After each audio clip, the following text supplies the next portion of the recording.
ఒలింపిక్స్‌లో భారతదేశ భవిష్యత్ ఆశాకిరణంగా కనిపిస్తున్న 14 సంవత్సరాల అమ్మాయి ఎవరు అంటే దినిధి దేశింగ్. ఆమె కర్ణాటక రాష్ట్రానికి చెందిన ఒక స్విమ్మర్. ఆమె ఇటీవల ఉత్తరాఖండ్ రాష్ట్రం ఆతిథ్యంగా నిర్వహించినటువంటి 38th నేషనల్ గేమ్స్‌లో 9 స్వర్ణ పతకాలతో సహా మొత్తం 11 పతకాలను గెలుచుకుందండి. అంతేకాదండి, ఆమె 2024 ప్యారిస్ సమ్మర్ ఒలింపిక్స్‌లో కూడా పాల్గొంది. తద్వారా ప్యారిస్ సమ్మర్ ఒలింపిక్స్‌లో పాల్గొన్నటువంటి యంగెస్ట్ ఇండియన్ అథ్లెట్‌గా రికార్డు సృష్టించింది.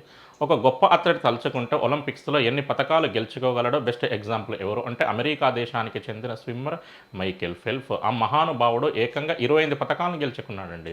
విచిత్రం ఏంటంటే సమ్మర్ ఒలింపిక్స్ చరిత్రలో నేటి వరకు మన భారతదేశం కేవలం 41 పతకాలను గెలుచుకుంటే అమెరికా దేశానికి చెందిన మైకేల్ ఫెల్ప్ ఒక్కడే 28 పతకాలను గెలుచుకున్నాడు. అందులో ఏకంగా 23 స్వర్ణ పతకాలు ఉన్నాయండి.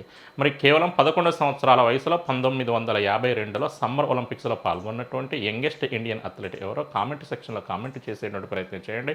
ఆమె కూడా ఒక స్విమ్మర్ కావడం విశేషం.